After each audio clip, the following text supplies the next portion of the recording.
Imagine this: you are a successful CEO of a large company. Every day you manage hundreds of people, make important decisions, and wear an expensive suit. But what if one day you decide to swap your usual office for a mop and a janitor's uniform? That's exactly how our hero went undercover to find out how his employees behave when the boss is not around. What he found shocked him to the core. How would you behave if you didn't know your boss was watching you? Write in the comments what you think. And by the way, write where are you watching this video from now. When he walked into his company building in a shabby janitor's uniform, no one even paid him any attention. It was a shock at first. He was used to his presence commanding respect and attention. But now, in his new role, he was invisible. Every day, he wiped down tables, took out the trash, and kept the offices clean, carefully observing how employees behaved when they thought no one was looking. He heard conversations he would never have heard before. Some employees would spend hours discussing personal matters, barely paying attention to their work. There were also those who would not miss an opportunity to complain about working conditions, their bosses, and himself. It was becoming difficult for him to keep his cool while listening to their frank complaints, especially when they were unfair. But that was only the beginning. What shocked the CEO even more was how some people treated staff they considered beneath them. He personally experienced disdain and arrogance from people who didn't even know they were talking to the CEO. There were moments when he wanted to stop everything and reveal his identity, but he knew he had to go through with it. But amid all the rudeness and misunderstanding, the CEO saw something that made him rethink his views on his employees. There were people who, despite everything, remained kind and helpful, even without knowing who was in front of them. One young woman, working overtime, helped her colleagues, supported newcomers, and was always ready to lend a shoulder. One evening, when she saw that the new janitor looked tired, she brought him a cup of coffee and asked how he was feeling. This gesture struck him as a shock. He realized that the true value of employees is not always visible on the surface. In the third week of his experiment, he began to notice something more disturbing. Not all of the company's problems were superficial, some ran deeper, hidden behind smiles and greetings. The day he saw a senior manager, his right-hand man, snap at a junior employee, the situation changed dramatically. It happened one evening when the office was almost deserted. The CEO, in his role as janitor, was sweeping the hallway when he heard a scream coming from the next room. The voice belonged to Thomas, the man the CEO had once considered his most loyal and competent employee. Thomas was yelling at a young analyst, accusing him of a mistake the CEO knew he had not made. He stood in the shadows, listening as Thomas belittled and bullied his subordinate, threatening to fire him if he did not fix a job that had already been done flawlessly. The puzzle began to fall into place: why employees often seemed depressed, why there was tension in the team, and why productivity was falling. Suddenly, he realized that the problem lay not so much in the system or the working conditions, but in the people he trusted to manage. He continued his night shift, but now with a heavy heart. Every day, he saw more and more situations where managers abused their positions, setting up those lower down the corporate ladder. One day, he overheard two executives calmly discussing how they could skimp on employee bonuses despite their hard work. For the CEO, this was a betrayal he never expected from people he trusted with the company. But the real blow came unexpectedly. One evening, after finishing cleaning the conference room, he noticed that he had left his janitor's badge on the table. A passing employee noticed and picked up the card. "What the hell? Are you a janitor?" he snapped at the CEO. Not recognizing him, the employee was none other than a senior executive, a man who regularly met with the CEO at meetings. He didn't even look up to see the new janitor, continuing to make arrogant fun of him. The CEO felt a mixture of anger and frustration boiling inside him. It was the moment he realized he wasn't just watching the problems, he was living in the middle of them. All these years, he believed his company was a place where employees felt supported and respected, but the reality was much darker. He knew he couldn't remain silent any longer. At that moment, his decision was made, the experiments were over, and it was time to start acting. After this incident, he decided not to drag it out and finally lay his cards on the table, but he wanted to do it in such a way that each employee would understand the consequences of their behavior. and most importantly, understand who they could really trust. His plan was simple, but bold. He called an emergency meeting, inviting all key managers and executives, without warning them about the purpose of the meeting. The day arrived when the meeting was supposed to begin. There was a slight bustle in the room. No one understood why the CEO had suddenly decided to call everyone for an emergency meeting. People exchanged glances. Some quietly discussed the latest rumors about layoffs or new projects. But when the CEO entered the room, dressed not in his usual expensive suit, but in the same janitor's uniform that everyone had seen in recent weeks, the room froze in silence. Everyone was trying to figure out what was going on. A few people recognized him, and a wave of surprise and mild shock rolled across their faces. But the real shock was yet to come. The CEO slowly walked up to the podium and began his speech. For the last few weeks, he began, I've been watching you not as your boss, but as someone who's been around you, listening to you, seeing your true colors. I've become invisible, someone you thought was unimportant, a janitor. And what I've seen has changed the way I think about you, and about who this company has become. The room was so quiet you could hear someone sigh nervously. He continued, I've seen some of you neglect your duties, seeing me as just a janitor. I've heard complaints that never reached my office before, and I've witnessed those I trusted to run this company humiliate and betray their subordinates. At this point, some of the managers, including Thomas, began to change color. They realized that revelations were coming. The CEO looked straight at them and said, Thomas, you threatened to fire an employee for a mistake he didn't make. You used your power to manipulate and humiliate. I can't trust you anymore. Thomas tried to say something, but the CEO stopped him with a gesture. And that was just one example. The CEO unmasked others one by one, citing specific cases. Someone cheated employees with bonuses. Someone discussed dismissals behind the backs of colleagues. People he considered his reliable partners turned out to be the cause of the decomposition of the atmosphere in the company. But it wasn't all gloom. He also spoke of those who, despite the difficulties, remained honest and decent. He mentioned the young woman who had stood by him, offering to help him even though she didn't know he was the CEO. These are the people who are the real heart of this company, he said, his voice softening. They make this place better every day, without being flashy or pushy. After finishing his speech, the CEO paused, letting everyone process what they had heard. He knew that after this day, much would change. Today, he said decisively, is not just the end of an experiment. It is the beginning of a new era. Those who have abused their power will go. Those who deserve recognition will be rewarded. We will create a new culture, a culture of respect, trust, and integrity. Because if a company cannot support its people, it is doomed to fail. Some employees looked down, realizing that this was their last day at the company, but there were also those who, for the first time in a long time, felt that they had been heard, that justice had finally prevailed. When the meeting ended, the CEO left the room wearing the same janitor's clothes he'd worn when he began his experiment. But now it wasn't just a suit, it was a symbol of change that would forever be remembered by those who lived through that moment.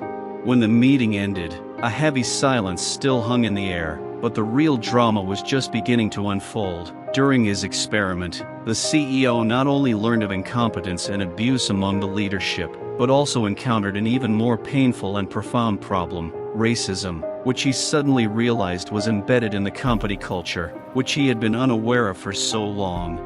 Over the weeks that he worked as a janitor, his appearance and race became invisible targets for ridicule and humiliation. Although no one knew him, many made comments that he realized would be unacceptable to others. When one employee threw the phrase "as a janitor all you can do" in his face, his eyes blazed, but he held back. It was the first time he realized that some people didn't see him as a CEO, only the color of his skin. The thought struck him like a blow, destructive and personal.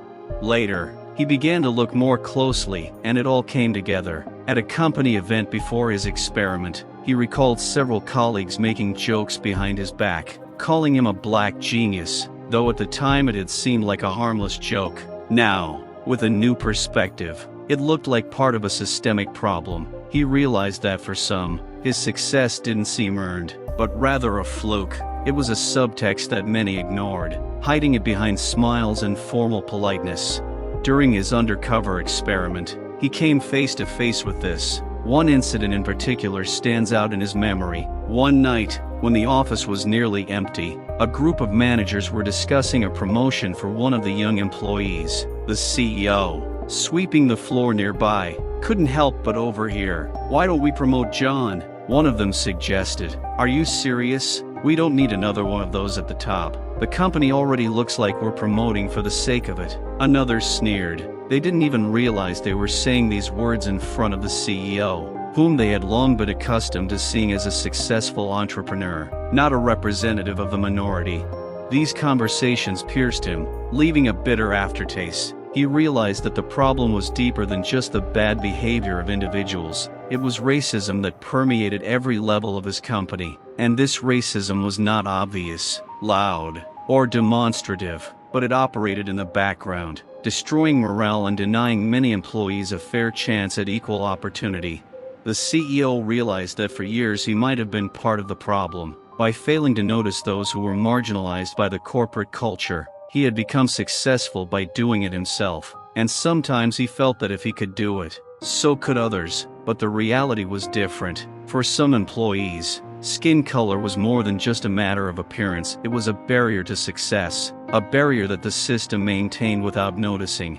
This moment caused a deep internal crisis in him. He was aware not only of his responsibility as CEO, but also as a person who had personally experienced racism, but because of his position, had come to perceive it as something distant, not concerning him personally. Now it was staring him in the face, forcing him to make decisions that could change the future of the company. The next day, he invited a group of employees from different ethnic and social groups to a talk. The atmosphere was tense, but for the first time, the CEO saw how deeply the problem affected people. "We tolerated this for a long time," said one employee, an African-American woman who had been with the company for more than a decade. "You never saw it because you were at the top, but at the rank-and-file level, racism was everywhere, from unjustified denials of promotions to disparaging comments that everyone chalked up to jokes." Others echoed her sentiments. One employee, a Latino man, described how he was routinely sidelined in project discussions, his voice never considered. He said he felt like his opinion didn't matter simply because he was different. The revelations hit the CEO like an avalanche. It became clear to him that if he wanted to change the company, he had to start there, by eliminating the racism that was poisoning the atmosphere. He had to not just fix management mistakes, but root out the hidden prejudices that were eating away at the company from within.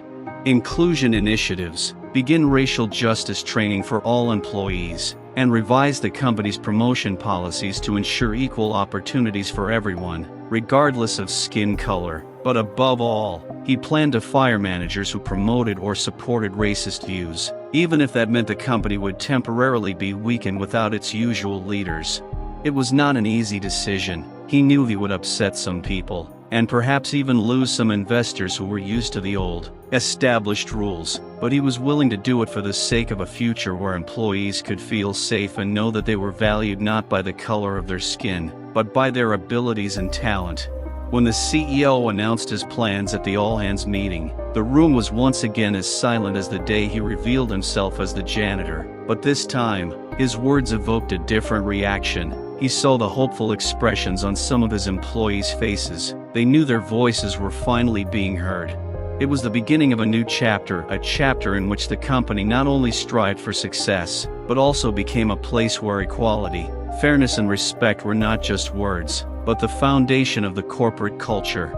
After the CEO announced his intentions, a storm erupted within the company. His decision to purge not only incompetent employees but also those who espoused racist views caused a heated debate. Those accustomed to the old order began to express discontent. Managers who had held their positions for many years felt their power was threatened. Some tried to challenge the decisions on business efficiency grounds, arguing that firing key managers would weaken the company in the long run. But the CEO was unwavering. He knew that short-term losses were inevitable, but he saw a long-term future in which his company would become an example for others. But even with this realization, He had yet another test to face. Hidden resistance forces within the company itself were beginning to act.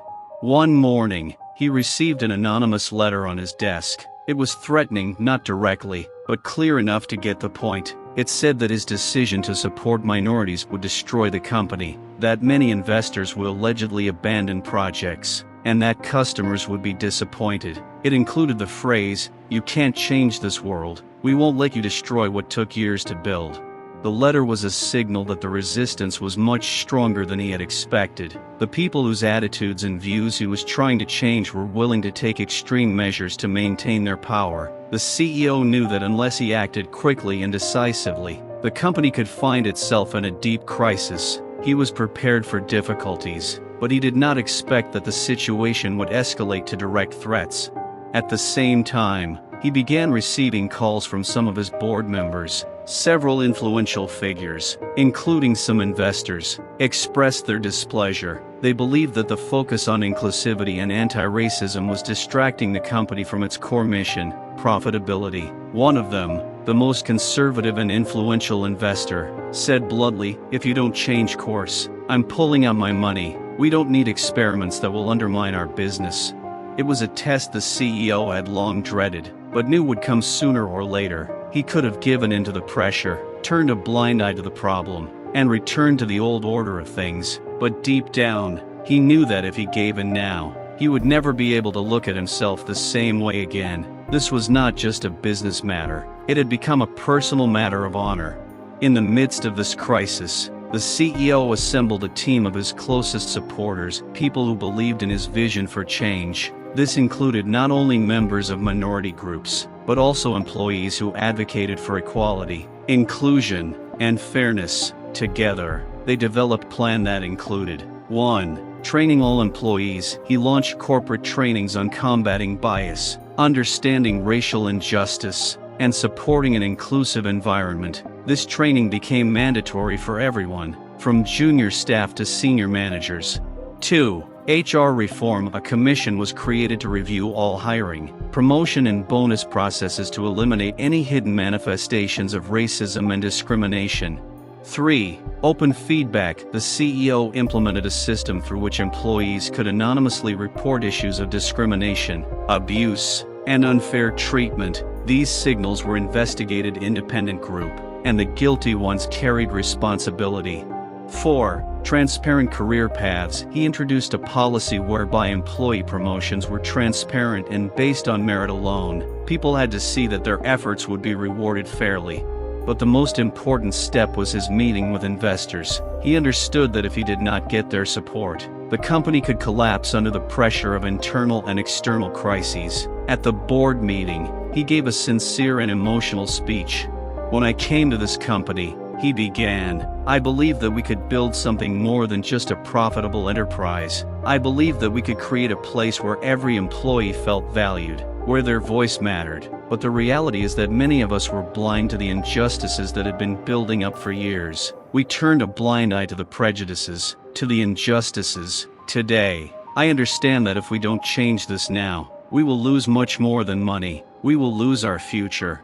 His speech moved some of the investors, but not all. One responded coldly, "Morality is good, but it doesn't generate revenue. If it doesn't change the numbers, I'm leaving." But others, those who shared the CEO's values, voiced their support, understanding that change would be difficult but necessary.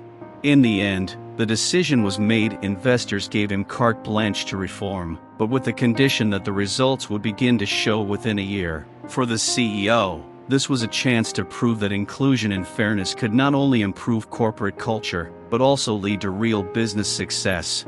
In the months that followed, the company began to change. Several key managers were fired, including Thomas, whose behavior had become emblematic of the old era. New management, chosen on the basis of fair principles, began to transform the company. And while the process was painful, the results began to speak for themselves. The introduction of inclusive policies boosted employee morale. People began to work with more enthusiasm, knowing that their efforts would be appreciated. Productivity began to increase, and with it, the company's financial performance. Customers, seeing the new values, He even began to support the company more actively, calling it an example of responsible business. The CEO knew this was just the beginning of a long journey. The fight against prejudice and racism is never over, but he knew one thing: he had made the right choice. His company was no longer just a money-making machine, it had become an example of how a business could be fair, inclusive, and successful all at the same time. Despite the company's apparent success, the CEO couldn't shake the feeling that there was something unsettling in the air. The atmosphere in the office was beginning to improve. People were feeling more confident, productivity was growing, and the company's new course seemed to be yielding positive results. But everything changed one day when he received a message from his assistant. "You need to see this," she said, handing him a tablet with the video open.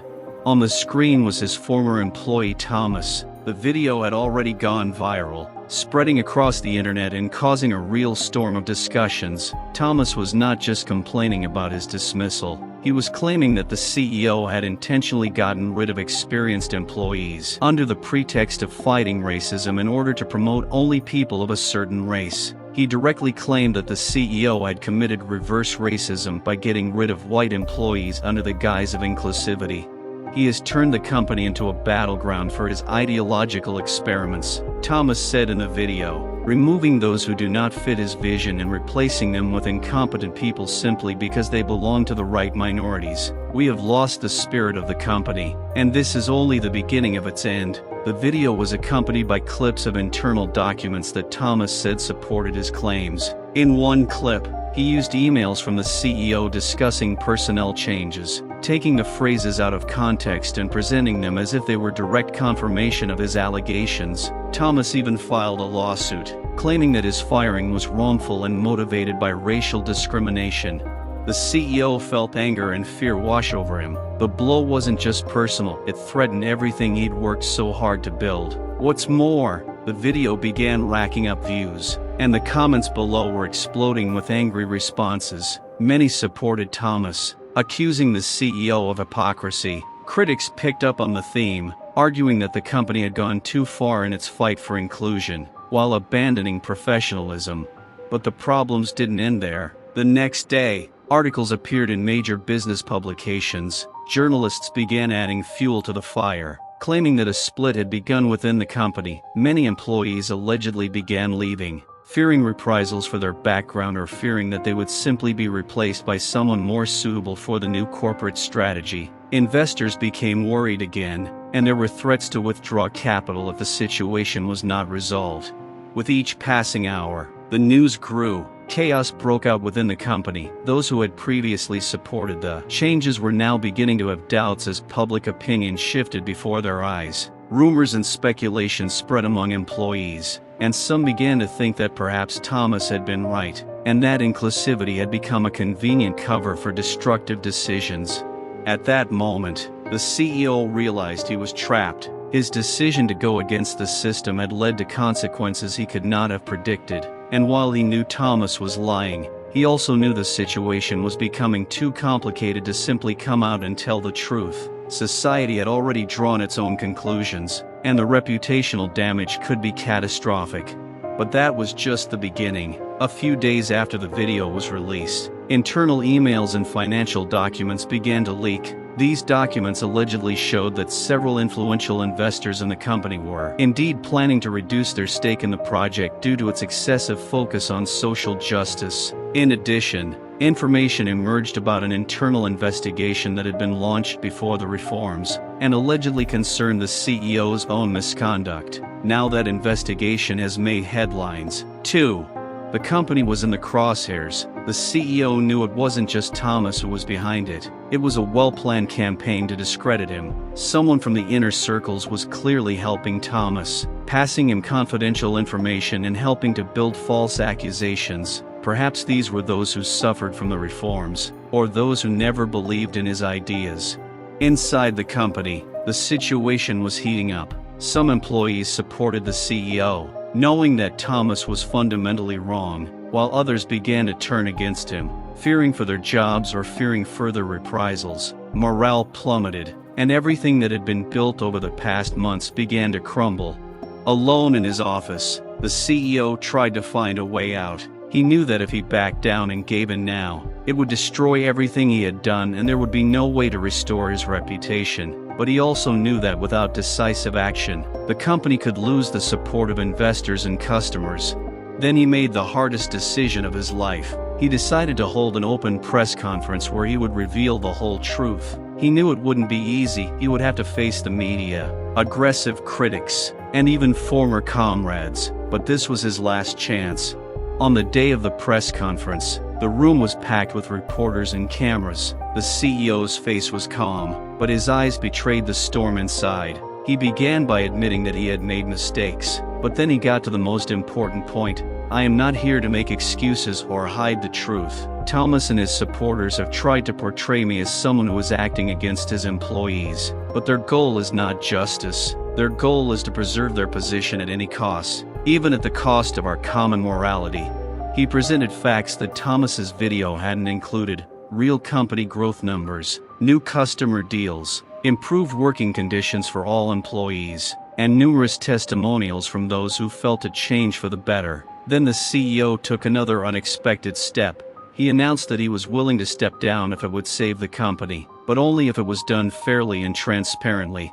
This statement came as a shock to everyone. On the one hand, he showed his willingness to take responsibility. On the other, his statement put those who were trying to overthrow him at risk. Now society had to decide who was right in this battle: the CEO who was trying to change the system, or those who resisted these changes at any cost. Suddenly, something happened that no one expected. Immediately after the press conference, protests began from employees and customers supporting the CEO. People advocated for keeping him in office, demanding a transparent investigation and the resignation of those involved in information leaks and sabotage. A real wave of support began, which again put the future of the company at stake. This unexpected turn of events showed that the fight for justice is never easy, but sometimes it is crises that force people to unite for what really matters. As the wave of support from employees and customers gathered momentum, the CEO felt he had a chance to save the company. But even with this newfound strength, his fight was far from over. The conflict was only gaining momentum, and it soon became clear that another unexpected player was behind the whole situation. After the press conference, as the media and public began to closely monitor developments, rumors began circulating in the wings that a senior manager, a man who had once been one of the CEO's closest allies, may have been involved in leaks and sabotage. The manager, David, was one of the CEO's public supporters, but behind the scenes his behavior was suspect. The CEO decided to conduct his own investigation. He assembled a team of independent experts and lawyers to thoroughly check all the facts and purge the company of internal traitors. The investigation began in secret to prevent suspects from hiding evidence or obstructing the process. As the investigation progressed, tensions within the company grew. Employees began to share their fears of possible corruption and betrayal, which turned out to be more widespread than one might have thought. Those who had recently supported reforms now began to doubt their safety, and this again became a pretext for chaos. In the midst of this crisis, another event rocked the company. Additional documents came to light that prosecutors said were intended to further discredit the CEO. The documents allegedly contained evidence that the CEO had financed campaigns to manipulate public opinion in his favor and used inside information to advance his own agenda. These were weighty allegations that further complicated the situation and put pressure on the company's leadership. As the days went by, the situation became increasingly tense. In public meetings and press conferences, the CEO continued to defend his position, but each new media release added fuel to the fire. Despite this, support from employees and customers did not wane. At first, these were small protests outside the offices, but soon they turned into large rallies and actions in support of the CEO, which again attracted the attention of the press.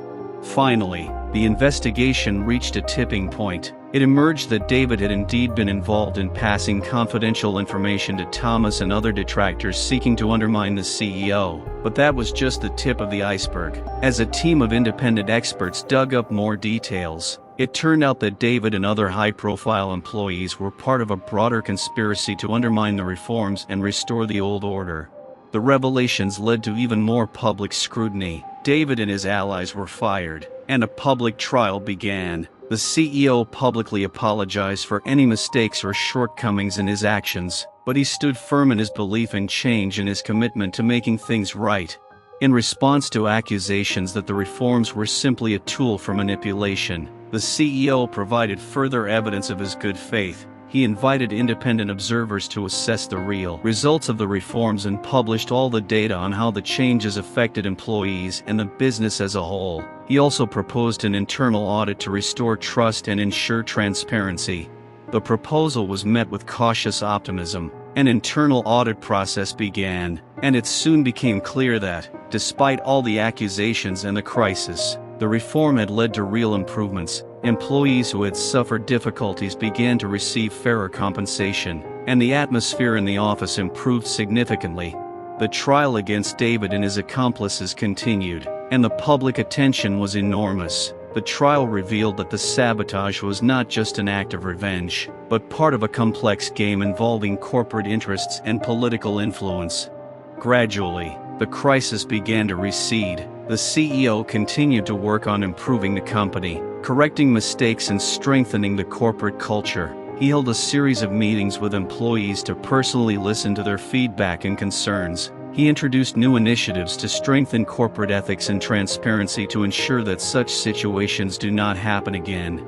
The company, though forever changed, began to recover. It took months of hard work and relentless struggle, but the CEO proved that even in the darkest of times, a path to the light can be found. Ultimately, his tenacity and determination, despite all the obstacles, became a symbol of the fact that change is possible if you believe in your purpose and act with integrity and courage.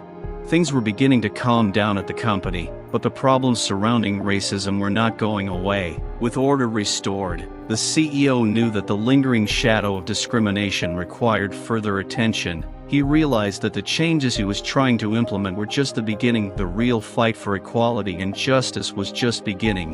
While internal processes stabilized, the CEO continued to receive anonymous reports indicating that racism was still present in the company, but now its manifestations had become more subtle and hidden. Some employees began reporting incidents of hidden discrimination that were not always obvious on the surface. One such incident involved new hires. Among them was Amanda, a young woman who had been promoted to a key position in the marketing department. From her first days on the job, she faced unusual challenges. Her ideas were ignored in meetings. Her suggestions for improving advertising were dismissed without explanation, and her involvement in projects was clearly minimized. Amanda felt that her position in the company was hampered by her race, but she did not have enough evidence to justify an official salary. One day, Amanda overheard two senior employees discussing her work. Their conversation included blatantly racist comments about her abilities and role on the team. The conversation was recorded on a hidden camera, and Amanda passed the recordings on to the CEO. The CEO, realizing the gravity of the situation, decided to conduct an investigation to ensure that racism had indeed become part of the corporate environment. He again brought in an independent group of human rights and corporate ethics experts to thoroughly investigate cases of discrimination and develop new measures to combat it. At the same time, the company began holding mass meetings and trainings on racial sensitivity and inclusion. These trainings were intended not only to teach employees how to behave correctly, but also to create a space for open discussion of racial issues. In one such meeting, conducted with the participation of external specialists, employees shared their personal stories of racial discrimination, and this became a real catharsis for many. Amid these changes, another major problem began to emerge: resistance from some employees who felt the CEO's efforts were too radical. A group of senior managers and investors who supported traditional corporate norms began to vocally criticize the reforms, arguing that they violated their rights and created reverse inequality. They argued that the new inclusion measures were leading to excesses and the exclusion of white employees from promotions and decision-making. The conflict grew with each passing day. Public debate reached a new level, and more people spoke out in support of the reforms. The turbulent public opinion began to split into two camps. Some supported the CEO's ideas of fairness and equality, while others argued that the new measures created new forms of discrimination. Then the CEO took a step that would generate even more attention and discussion. He decided to hold open hearings, where every employee could speak up and share their opinions on the company's new initiatives. It was a risky move, but he hoped that open dialogue would help expose the real problems and create a path to reconciliation. The hearings were filled with emotional and candid testimony. Amanda and other employees who had experienced racism shared their experiences and the solutions they proposed to improve the situation. On the other hand, those who criticized the reforms expressed their concerns and fears. The hearings demonstrated the complexity of the problem. It was revealed that discrimination manifests itself not only in obvious forms, but also in subtle, everyday situations that are difficult to record. The CEO saw that, despite all efforts, it is necessary not only to continue working on existing measures, but also to develop new approaches to training in corporate culture. Following the hearing, he decided to create a new body within the company, the Inclusion and Equity Commission. This commission would include representatives of all racial and ethnic groups, as well as independent experts. It would not only investigate cases of discrimination, but also develop strategies to promote equality and inclusion. At the same time, the CEO initiated a mentoring and career development program for underrepresented groups within the company. He understood that to create real change, it was not enough to simply combat racism. It was necessary to create an environment in which every employee could realize their potential. Meanwhile, the public debate continued to rage. Opposition to the reforms was strong, and the CEO had to negotiate difficult negotiations with key investors and partners to maintain the company's support. He was building strategies to demonstrate that his efforts to create an inclusive corporate culture were actually improving the company's performance and reputation. A few months passed, and the results began to show. The company continued to grow, and more clients and investors appreciated the CEO's efforts to create a fair work environment. A new body created to combat discrimination began its work, and its effectiveness began to show. Internal communication improved, and there were real changes in the corporate culture. However, the CEO understood that the real victory in the fight against racism was not an end result, but an ongoing process. He continued to work on strengthening the corporate culture, training employees, and developing new initiatives. He knew that the road to full justice and equality was long and difficult, but he was determined not to give up. Gradually, the atmosphere in the company stabilized. By working to correct mistakes and strengthen his position, the CEO proved that fairness and inclusion are not just beautiful words, but vital principles that can transform not only business, but society as a whole. Despite the company's improvements, the clouds continued to gather. The conflict, which at first glance seemed resolved, became even more complicated when unexpected drama burst into the CEO's life.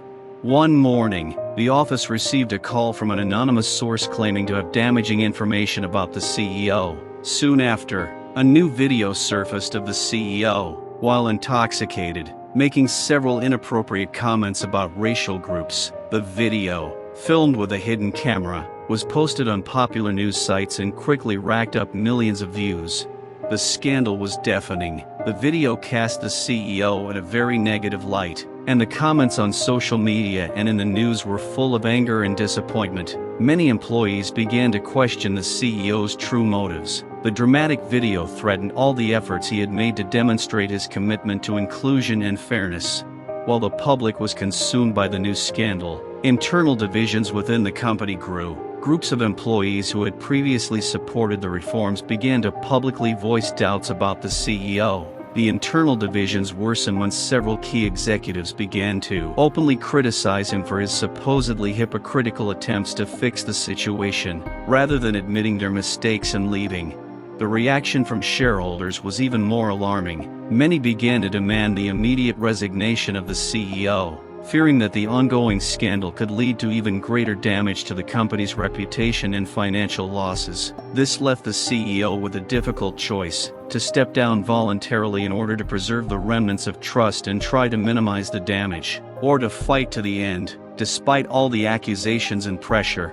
Meanwhile, The investigation that began with the revelations of racism became even more complex. New details emerged that some of the former employees who were supposedly supporting the truth were in fact playing both sides and manipulating information for their own purposes. It soon became clear that there was a network of people within the company seeking to exploit the current crisis for their own personal gain.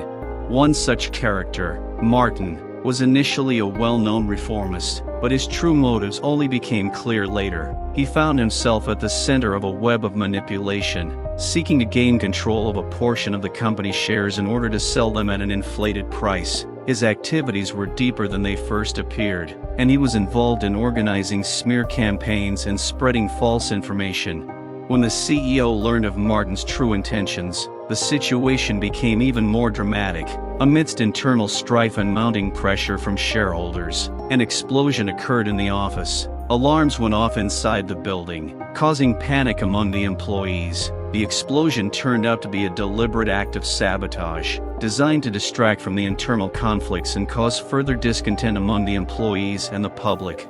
This act of violence resulted in the evacuation of the office and serious damage. Fortunately, no one was hurt, but morale was at an all-time low. For the CEO, this was the last straw. He found himself in the middle of a turbulent storm, where his every move was judged and criticized, and every step could lead to an even worse situation.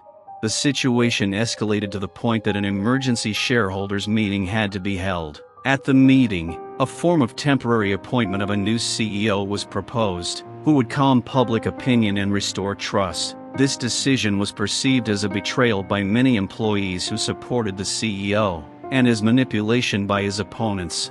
But the CEO, knowing this might be his last chance to save the company, decided to do what he thought was fair. Instead of fighting for his position, he proposed a plan to reorganize the company that included radical steps to fix the internal culture and expose all the conspiracies. He proposed creating a special committee that would independently review all financial and corporate actions, and handing over leadership to new people during the transition period. The offer was emotionally charged, but also offered a chance for recovery. Difficult negotiations and public debates continued, but in the end the CEO's offer was accepted. He agreed to step down, but retained a key role in developing a new corporate code and a strategy for the company's recovery. At times, when the company's news disappeared from the headlines, life went on. With the arrival of new management, the processes of reorganization and modernization began. In the new conditions, the company began to slowly return to the market, and the reputation began to recover again, albeit in a new context.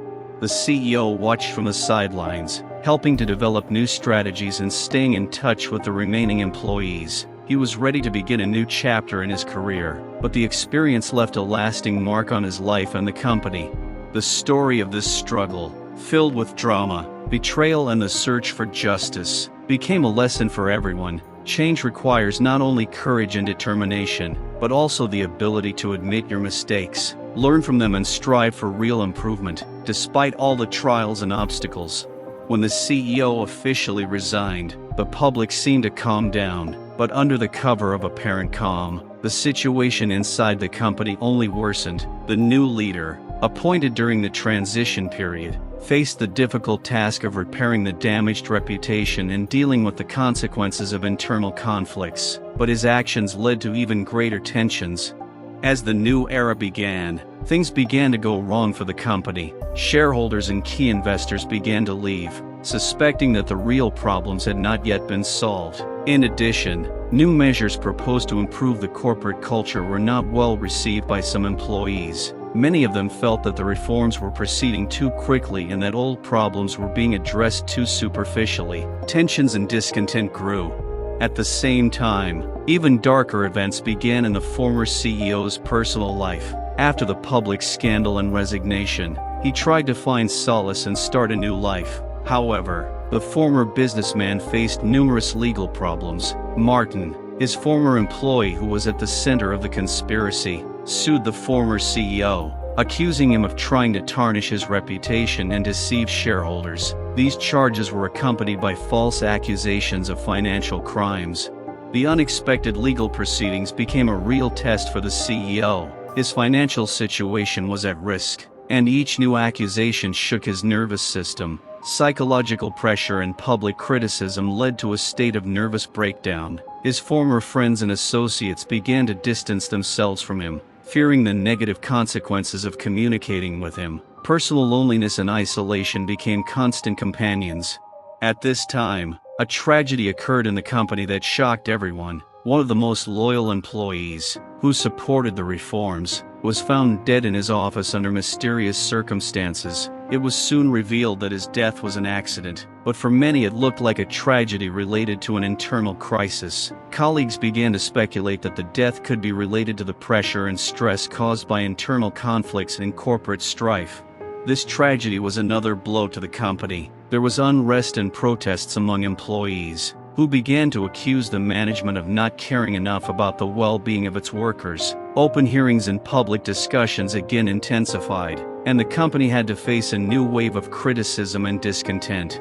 The unfolding drama also affected the life of the former CEO, who continued to remain in the public eye. His private life, previously closely guarded, was now under intense media scrutiny. Rumors of his financial and health problems began to fill the headlines. The press actively inflated every detail, creating an image of a loser who had lost everything he had once built.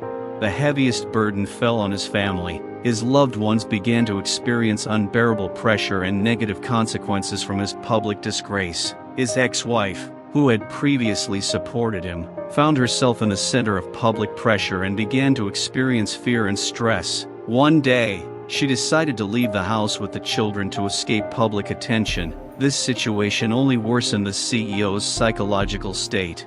While the former CEO continued to face personal and financial difficulties, the company was sinking into a deep crisis. Increased debts, the loss of key clients and investment partners began to threaten the very existence of the business. The new leader tried to maintain control, but internal conflicts and external pressures continued to destroy the company from within. Developing new strategies and solving the company's current problems proved ineffective. Internal disagreements led to some key employees sabotaging projects, creating even more problems and worsening the atmosphere in the team. The persistent crisis and growing discontent made the company's work even more difficult. Eventually, after months of struggle, the company was forced to declare bankruptcy. The liquidation process began, and it was a bitter end to what had once been a successful business. Rumors of bankruptcy quickly spread, followed by harsh criticism and accusations against everyone involved in the management of the company. The former CEO, despite all his efforts, found himself alone. His attempts to restore his reputation and improve his personal life were unsuccessful. The psychological and financial ruin became a heavy burden for him. He struggled with depression and loneliness. His health deteriorated. Periodic news about his condition in the press only worsened the situation, leaving no hope for a return to normal life. Thus, the tragic and dramatic story of the former CEO and his company reached its climax. Amidst internal and external crises, personal tragedy and public censure, there was total devastation and collapse. It became a bitter reminder of how high ideals and ambitious reforms can lead to unexpected and destructive consequences if they encounter strong resistance, betrayal and intemperance. With the company's downfall and the final dissolution of the old structure, the former CEO's world was left in ruins. Although the public attention and criticism faded over time, his personal tragedy continued to unfold. The challenges he faced became a new stage in his life, requiring deep change and self-discovery.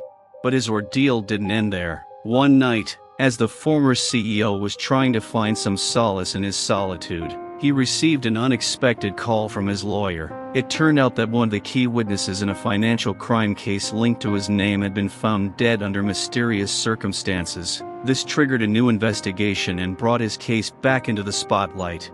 The public was again aroused, and rumors about a possible connection between the witness's death and the charges against the CEO began to circulate in the media. Some media outlets even suggested that it was a deliberate murder to cover up an inconvenient truth. The former CEO found himself at the epicenter of a new scandal, which only complicated his psychological state.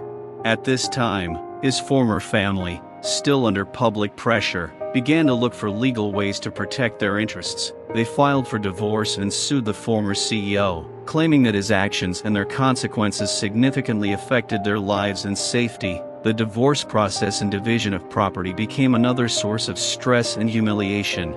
In addition, his former colleagues and employees, many of whom were also suffering from the effects of the crisis, began sharing their stories in the press. Accusations that he was responsible for the corporate collapse were accepted as fact, and some of them even sought compensation for their lost opportunities and the damages they suffered.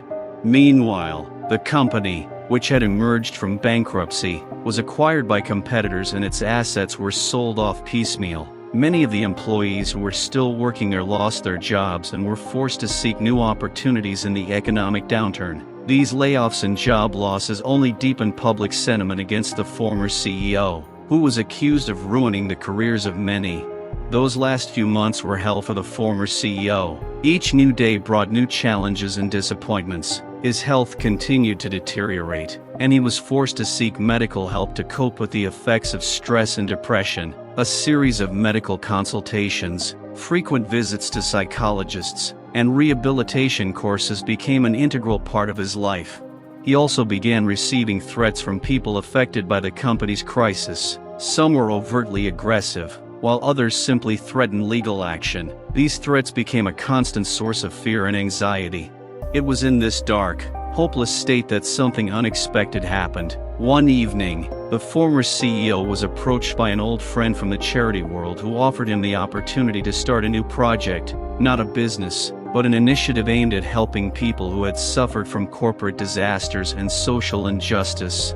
This project was not only a chance for the former CEO to find a new meaning in life, but also an opportunity to atone for his guilt and try to correct the mistakes of the past. Despite skepticism and internal doubts, he decided to accept the offer. He began working on a new initiative that included support for former employees, help in finding a new job, psychological rehabilitation and legal assistance for those who suffered from corporate crises. The project was challenging and demanding, but it gave the former CEO a chance to see that he could do something useful and change people's lives for the better. Every step in that direction was difficult for him, but it allowed him to find a new purpose and some form of redemption. Gradually, through hard work and persistence, the project began to bear fruit. Collaboration with various foundations and organizations helped create a support network for those who had suffered from corporate disasters. Stories of successful recovery and new beginnings began to appear in the press, and this gave him at least some solace. Thus began a new chapter in the life of the former CEO. It was a journey filled with hardships and constant work, but it gave him a chance to correct his mistakes, help others, and find a new purpose in life. And although his name still remained in the headlines as a symbol of his downfall, his new activities brought not only partial redemption, but also hope for a better future. As he embarked on a new project to help victims of corporate disasters, the former CEO faced an unexpected challenge. While he tried to repair his reputation and help others, his own past mistakes and the issue of racism continued to haunt him. His new project, while aimed at correcting many of the problems, found itself at the center of new difficulties related to race. In one of the first initiatives of the new project, the former CEO organized a conference on corporate ethics and inclusion. The goal of the conference was to bring together business leaders, activists, and public figures to discuss ways to eliminate racial discrimination in the corporate environment. He aimed to create a platform for open dialogue and finding solutions that could prevent similar problems in the future. However, as he prepared for the conference, the former CEO found his efforts to create an inclusive environment once again facing obstacles. One of the speakers invited to the event was a well-known critic of his previous reforms. This man, a professor with significant experience in racial studies, was open to public criticism and accusations against the former CEO. He believed that many of his past efforts had been superficial and insufficient, and that his current intentions were motivated only by a desire to atone. At the conference, the professor began his presentation with a scathing critique, arguing that the former CEO was merely using the new project as a way to hide his true motivations and lack of genuine understanding of racial issues. He claimed that the project was a new maneuver to create the appearance of change, while in reality racism remained deeply rooted in the corporate culture. These accusations sparked heated discussions and tension among conference attendees. In response to the criticism, the former CEO attempted to provide tangible examples of changes that had been made as a result of his previous reforms and to share plans for further improvements to the corporate culture. He outlined specific initiatives and new measures that had been taken to support racial inclusion and equality. However, his efforts were met with skepticism, and the discussion quickly degenerated into a heated debate. Meanwhile, new accusations began to be leveled at the project itself. A prominent human rights NGO published a report claiming that the former CEO's project was being used for political purposes and attention-grabbing rather than to truly address racial issues. The report accused the project of being ineffective and of distributing its resources unevenly, creating the illusion of change without actually making a difference. These accusations became an additional problem for the former CEO, who now faced the problem of not only restoring his image, but also effectively responding to criticism. He had to hold several emergency meetings with partners and sponsors of the project to prove the effectiveness and transparency of his actions. But it was at this tense moment that another tragedy struck the project, one of the main foundations supporting the initiative, which was supposed to provide funds for the implementation of programs to support victims of racial discrimination, unexpectedly went bankrupt. As a result, the company was forced to close several key programs, which led to mass protests from recipients of assistance. These events were disastrous for the project. The former CEO found himself at the center of a new scandal involving allegations of poor management and failure to meet public commitments. His attempts to restore the situation and improve funding were unsuccessful, and his reputation was again at risk. Meanwhile, old foes of the former CEO and his new initiatives began to use this crisis as an opportunity to increase their criticism. New accusations and revelations about his past and current efforts began to appear on social media and in the news. Under pressure from the public and activists who began organizing demonstrations and protests, it became clear that restoring trust would be even more difficult than he expected. In the midst of the crisis, the former CEO received an unexpected letter from one of the company's former employees who had been affected by the crisis. The letter expressed gratitude for the efforts that had been made to create new opportunities and support. The employee described how his life had improved thanks to the help provided through the new programs, and expressed hope that the project would be able to continue its work despite the current difficulties. The letter became a source of inspiration and motivation for the former CEO. He decided to continue the fight despite all the obstacles. Instead of giving up, he focused on working to improve the project, fix bugs, and find new sources of funding. He also initiated a program of open discussion and collaboration with critics to create a more transparent and inclusive environment for addressing racial issues. Ultimately, despite numerous challenges and trials, the former CEO was able to find new paths for his initiative. He continued to work to improve the corporate culture and create opportunities for those who faced racial discrimination. It was a difficult and dramatic path, but it became an important part of his redemption and new understanding of the problem of racism in the corporate environment. The former CEO's story continued to unfold, becoming an example of the difficult path to redemption and true understanding of social issues. He was willing to continue the fight for justice, knowing that change takes time, effort, and real commitment. Despite the challenges, the former CEO found solace in the fact that his efforts had not been in vain. The new project continued to move forward, albeit with numerous obstacles. The former CEO understood that the path to real change would be long and thorny, but he was determined to continue the work.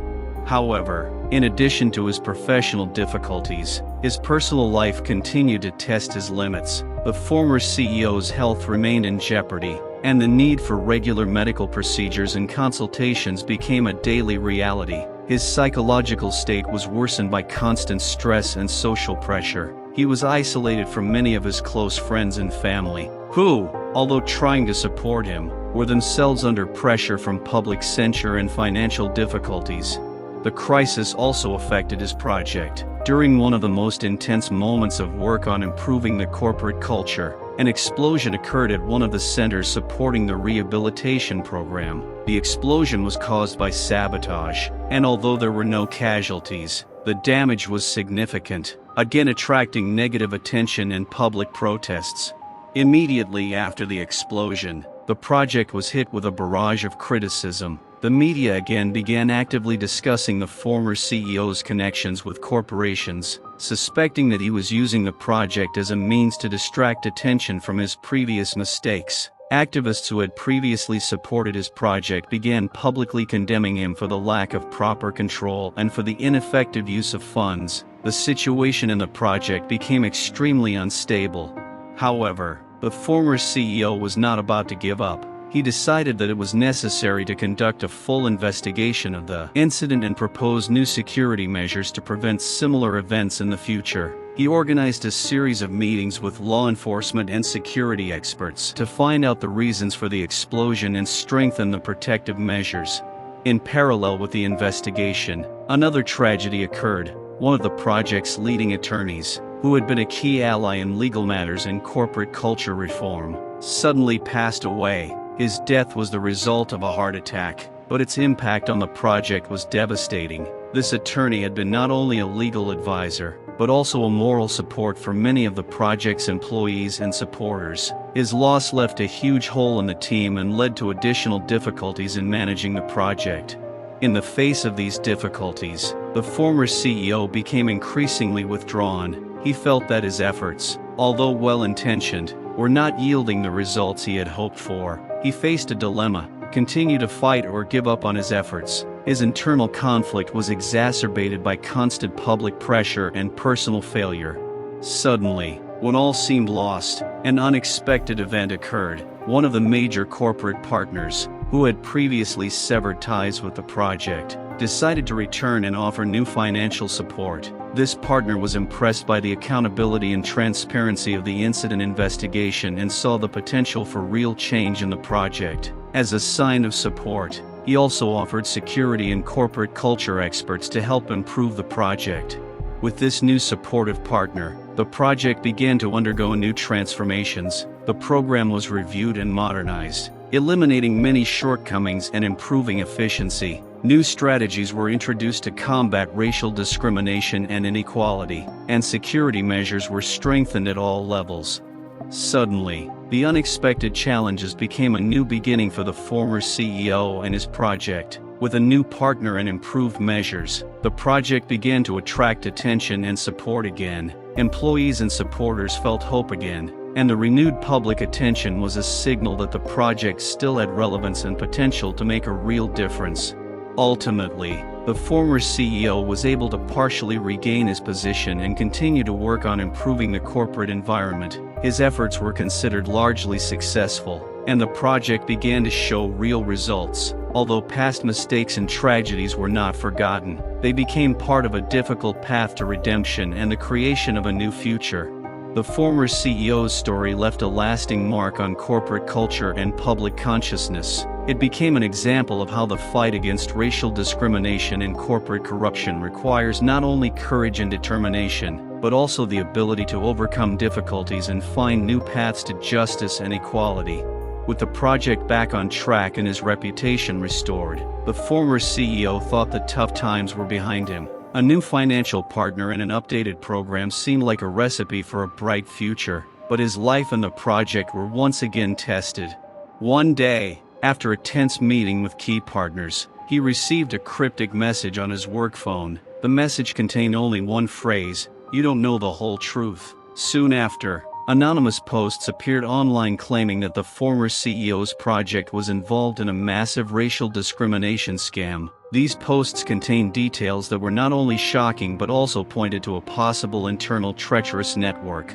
Alarmed by the allegations, the former CEO launched an internal investigation, but the deeper they dug, the more they found documents showing that some of his most trusted employees were connected to suspicious foundations and institutions that received money from the company. These connections could mean that money intended to help victims of racial discrimination was being used for personal gain and hidden purposes.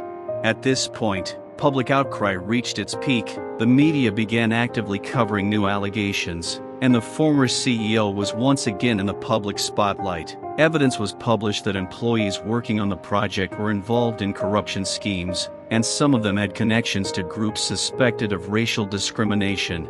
The scandal also led to one of the key activists who had previously supported the project suddenly appearing in the public space, accusing the former CEO of betraying the ideals for which he had started the project. The activist claimed that the project was not originally aimed at eradicating racism, but at creating the illusion of change to distract public attention. But the biggest shock came when the former CEO discovered that one of his old allies, with whom he had previously worked in the corporate world, was one of the main customers of these anonymous publications. This person, with considerable resources and connections, used his network to destroy the project and create public opinion against the former CEO. The revelation of this conspiracy led to a new round of scandal. Suspicions that his opponents were using racial discrimination as a weapon to fight and began to be widely discussed in the press. At this time, the former CEO faced a difficult choice: continue the fight despite the pressure and accusations, or back down and abandon his efforts.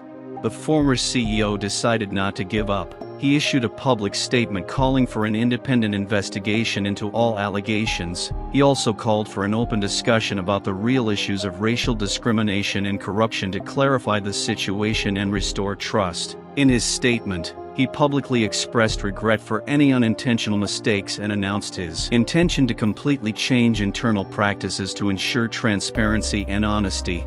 Public opinion was divided in response to this statement. Some supported his efforts and acknowledged the importance of eradicating racial discrimination, despite the allegations of corruption. Others continued to criticize him, believing that his attempts to atone were insufficient and ineffective. Against this backdrop of crisis, the former CEO's project began to attract the attention of new support organizations and public figures who saw in this situation an opportunity for reform and change. Gradually, work began on improving practices and creating new mechanisms for control and reporting. With this new beginning came new challenges. The reforms took time and effort to get everything up and running again, and accusations of corruption and betrayal remained in the public consciousness. Despite this, the former CEO's efforts did not go unnoticed. Thanks to the new project and its reforms, many former employees who had suffered under the old system began to receive help and support that was previously unavailable. The former CEO's story evolved into a complex and multi-layered tale of struggle against racial discrimination, corruption, and betrayal. Its conclusion was an open question. The success of the new project and the reform of the corporate environment depended on continued efforts and the ability to cope with numerous difficulties. The final chord of this story was that the former CEO, despite all the trials, managed to build a bridge between the conflicting parties and create a platform for real change. He left his mark on history as a man who, despite his mistakes and betrayals, was able to use his resources and influence to fight the deep problems of racism and corporate corruption. The former CEO's project, despite ongoing difficulties and a storm of public opinion, began to show signs of recovery. However, his life and work remained under constant pressure, and a new turn of events added even more drama to his already difficult fate. After the project began to gain renewed public attention and resources, the former CEO received an invitation from one of the world's largest forums on racial justice and corporate responsibility. The invitation was a sign of recognition of his efforts and the opportunity to further advance his initiatives. The forum provided a platform for the discussion of innovative ideas and strategies aimed at eradicating racism and discrimination in business. However, as he prepared for the forum, the former CEO ran into new trouble. One of his old enemies, who had previously been involved in a conspiracy against him, began publishing fake documents claiming that the former CEO's project was not only ineffective, but was secretly using data to manipulate public opinion. These accusations began to spread across social media and the news, once again causing widespread public outrage. In this storm of public scandals, the former CEO decided to make one last decisive attempt to reveal the whole truth. He organized a special press conference, where he presented all available evidence of his honesty and transparency. Independent experts and auditors were also invited to the conference, who confirmed the veracity of the information and refuted the accusations of corruption. During the conference, an unexpected development occurred. One of the key accusers, who had previously been a vocal critic of the project, suddenly came forward with a confession. He claimed that he had been pressured and threatened by unknown forces who were trying to use him to destroy the project. This person explained that his actions were the result of manipulation and that he deeply regretted being part of a campaign to discredit the former CEO. The accuser's confession gave new impetus to the investigation. An independent investigation, conducted in response to his testimony, found that powerful corporate forces were behind the campaigns against the former CEO, seeking to protect their interests and maintain their influence. These forces were trying to create a public opinion that would distract attention from the real problems and prevent the changes the project could have brought. With the accuser's confession and the investigation came a restoration of trust. The project began to gain support again, and the work to combat racial discrimination and corporate corruption continued. The Racial Justice Forum to which the former CEO was invited gave him the opportunity to present the results of his work and discuss next steps in reforming the corporate culture. However, even with the situation improving, the former CEO's life remained difficult and challenging. He continued to face the consequences of his past, and many people remained skeptical. However, with the support of a new partnership and reform efforts, the project began to show real change. It introduced new programs and initiatives aimed at supporting victims and preventing discrimination. Ultimately, the former CEO found a way to transform his personal tragedy into a source of inspiration and motivation to make a difference. His journey was filled with tragedy and betrayal, but he kept moving forward, hoping that his efforts could change the corporate landscape and create a more inclusive and equitable society.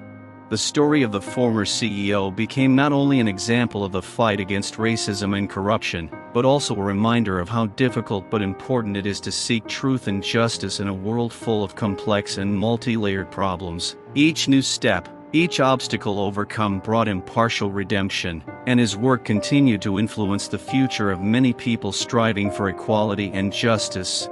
After many months of struggle and hardship, the former CEO's story began to approach its happy ending. With renewed public trust and support from new partners, his project to combat racial discrimination and corruption began to show real results. Gradually, through hard work, a series of successful reforms and initiatives were implemented. New programs to support victims began to bear fruit, helping many people to rebuild their lives and confidence in the future. Educational programs and trainings on inclusivity in the corporate environment became the standard, and companies began to actively implement these practices.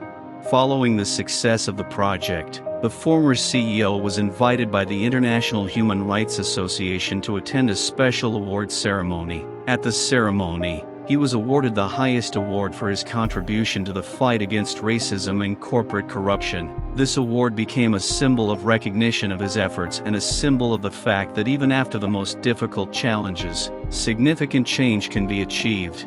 During the ceremony, he met many people whose lives had been changed by his project. Among them were former employees who had suffered from racial discrimination and who were now able to build successful careers and become leaders in their fields. These meetings became a source of great joy and satisfaction for the former CEO. Meanwhile, the former CEO's personal life began to improve. His family and loved ones, who had previously been distant and suffering from constant stress, began to reconnect. The former CEO was able to reconnect with people who were important to him, and the support he received helped him overcome his previous difficulties and find happiness again. The former CEO also decided to open a new center that will continue his work in the fight against racism and corporate corruption. This center became not only a continuation of his previous project, but also a symbol of a new era in his life. He brought together the best specialists and experts to continue developing and implementing innovative solutions to combat discrimination. The former CEO's story ends on a positive note, as he and his team celebrate the success of their work at a large conference. At the end of the event, surrounded by grateful participants, partners and supporters, he feels a deep sense of satisfaction and pride. The project that began with struggle and doubt has now become a powerful tool for change and a symbol of hope. In his closing remarks, the former CEO shares his experiences and expresses gratitude to everyone who supported him along the way. He emphasizes the importance of resilience and persistence in the pursuit of justice, as well as the importance of collective efforts in creating a better future.